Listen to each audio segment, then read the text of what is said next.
Peace, it's Equalityfragrances coming to you from Prince George's County, Maryland. Welcome to my cipher. A cipher is a person, place, or thing within my circumference. The understanding of my cipher is peace. For all those new to the channel and those who have been supporting me since day one, I humbly appreciate all your support. Don't forget to like, comment, subscribe, hit the bell so you be notified when I drop some new videos. All of that goes a long way in helping the channel grow and it costs you nothing to do. With that being said, come on in, sit down, and let's build. Today, I'm going to give you a video of 15 tobacco fragrances you should have within your collection. Now, of course, you don't need all 15, but if you have one or two, you will be doing okay in life. These are highly complimented tobacco fragrances I personally enjoy within my collection. Because it's 15 and y'all don't watch videos that long, I'm gonna make them real quick. I'm gonna give brief descriptions and I'm gonna keep it pushing. I'm gonna see how quick I can make this out. I wanna get it around 15 minutes. So with that being said, let's start the show. Coming in number 15, the reason why it's number 15 because it is a discontinued fragrance. I'm talking about it because it may come across your path. This is dark and extremely masculine. A nice smoky tobacco and oud combination. You get this resinous amber and you get this animalic leather with a lot of labdanum base. And that's coming from the house of Tom Ford, and that's Tobacco Oud Intense. I think this fragrance is far superior than Tobacco Oud. This is dark and masculine. That's Tobacco Oud Intense. Coming in number 14 is a tropical kind of tobacco.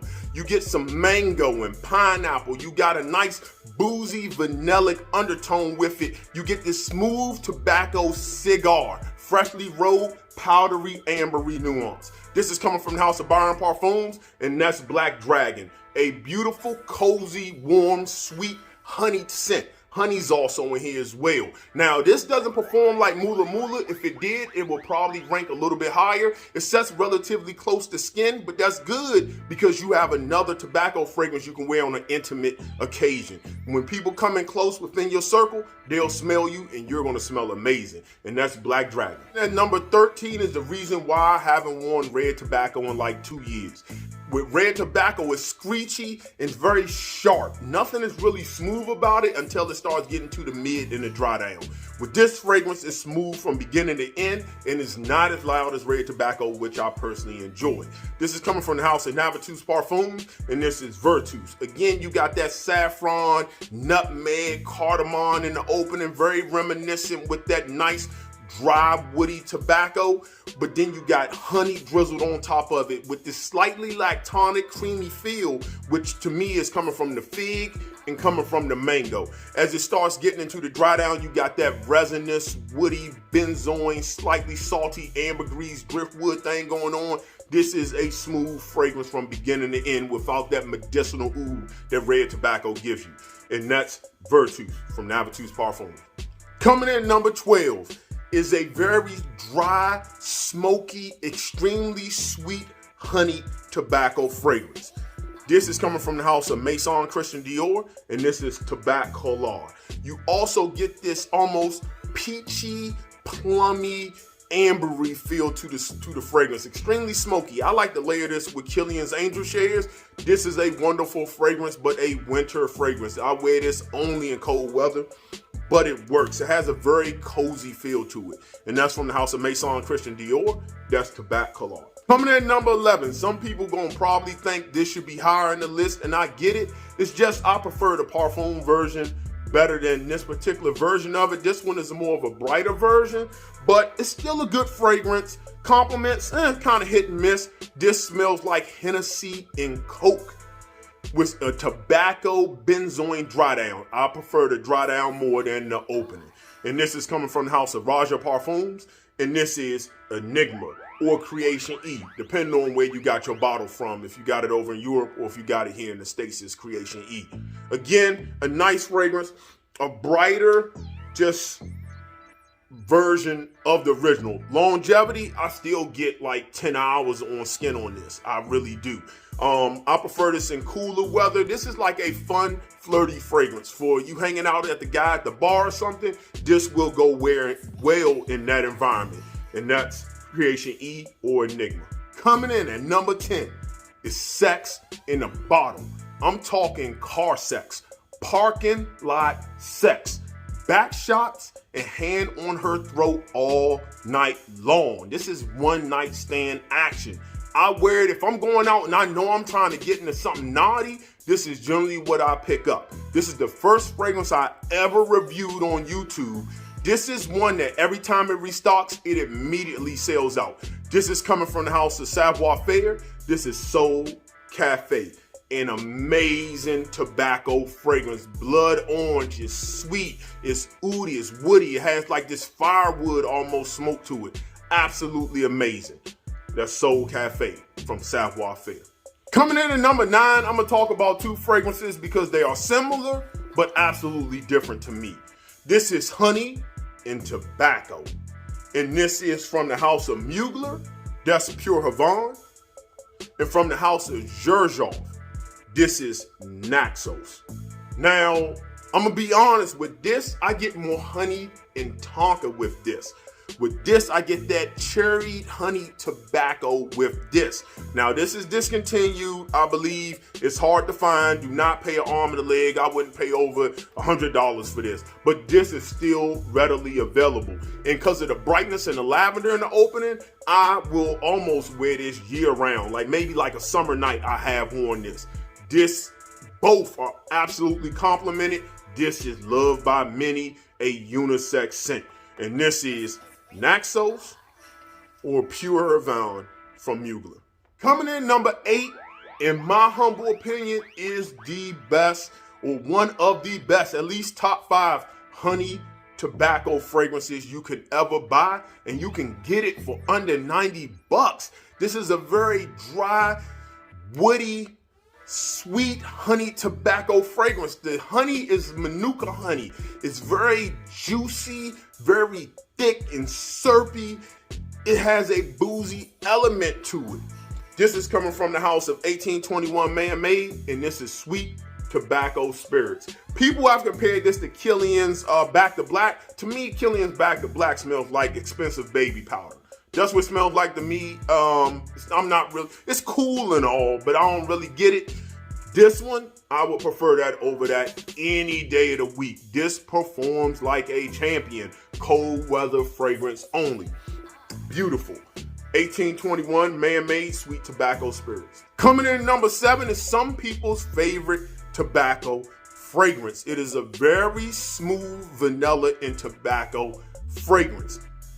Now, some people have said, well, the older formulations perform longer. Listen, if you get this and you never smelled it, you're going to get 8 hours. You definitely going to get 7 hours in it.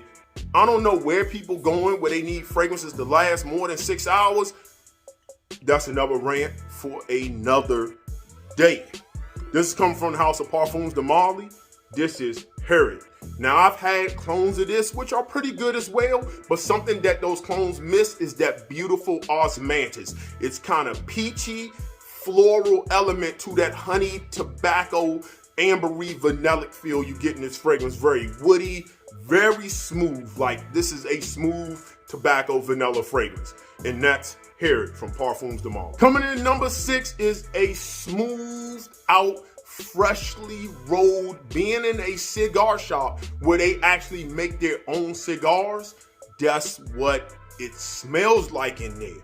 Very smooth. It has some boozy elements that's listed, but I wouldn't remotely call this a boozy fragrance. What that's adding is this dried fruitiness that you get within the composition. It's slightly aromatic up top, but very creamy in the base. There are zero rough edges about this. It's a very classy scent. You can wear this dressed up or casually. Has that cinnamon tinge to it that makes it also very festive. This is coming from the house of Zaharoff. This is Signature Tabac. My 3rd favorite fragrance from the house he's ever released. Absolutely amazing. It kind of goes in the realm of Tom Ford Tobacco Vanille without being Tom Ford Tobacco Vanille. If you like Tobacco Vanille, you'll love this. And that's Zaharoff Signature Tabac. Coming in number 5 is the fragrance I spoke about last week. When you want to talk compliments, delicious, head-turning, women love this. They also love to wear it. You cannot go wrong with it, man. This is absolutely gorgeous. This is from the house of BDK, and that's Tabac Rose. A little goes a long way.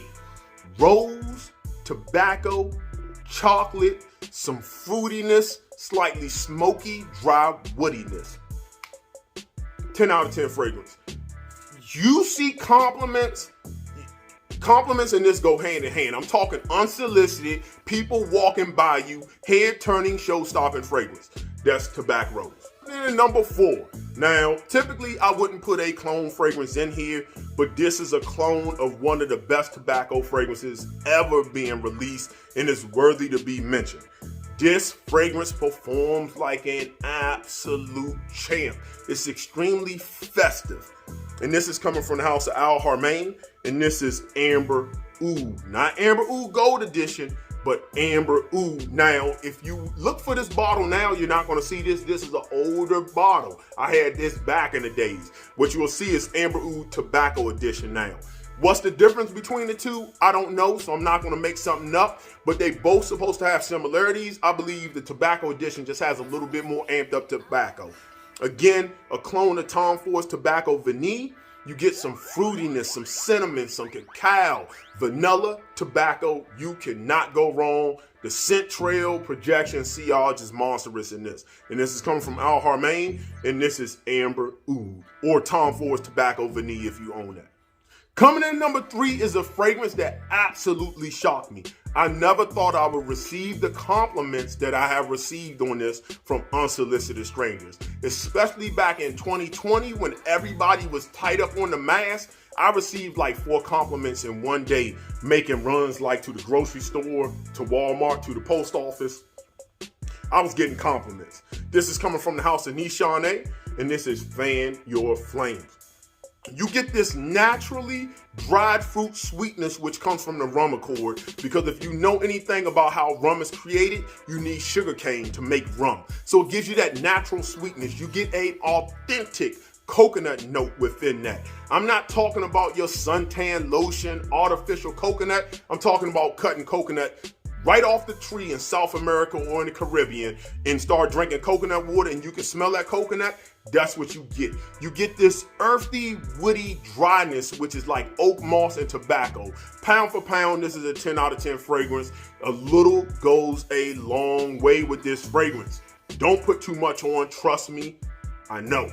And that's Fan Your Flame. Coming in at number 2, listen, my 2 can be my 1, my 1 can be my 2. For both of these fragrances, I was responsible for the hype and frag calm on this. People can give me credit or they don't. The way Cuba Knows brought Tuxedo, these last 2 fragrances are all me. This is coming from the house of Uniquee Luxury. This is Cutie. That is named after his son. I believe that's how you pronounce it, is Cutie, is how I was informed. Absolutely amazing. This is Nasamato Bear on steroids. When you're talking about whiskey, a premium top shelf whiskey, that's what you get here. It's gourmandish. It's very earthy, aromatic, dry woodiness. When it dries down after it comes out of that boozy element, it becomes a beautiful tobacco vanilla scent as the booze drop. Man, this is 10 out of 10 fragrance. I did a full review on it. Check it out. I'm not going to go on and on about it. This is Cutie from Uniquee Luxury. Coming in at number 1 is a fragrance early on in 2021 got hit with the equality effect. I was the first person talking about this fragrance back in 2020. Nobody was talking about it. I started creating a hype within fragrance groups, which also had other reviewers start wanting to check this fragrance out because everybody was hyping the fragrance. You're welcome. This is coming from the house of Les Ondes Inmudables. This is Vanille Havane. Amazing. Take rum and Coke. Almost like Creation Eve with the Hennessy and Coke, but you take rum. You have that dried, fruity effect in this. You got vanilla, you got tobacco, and then you layer it with a nice dusting of chocolate powder, which is like if you took Creation Eve and Kilian's Noir Aphrodisiac and you combine them together, that's what you would get here.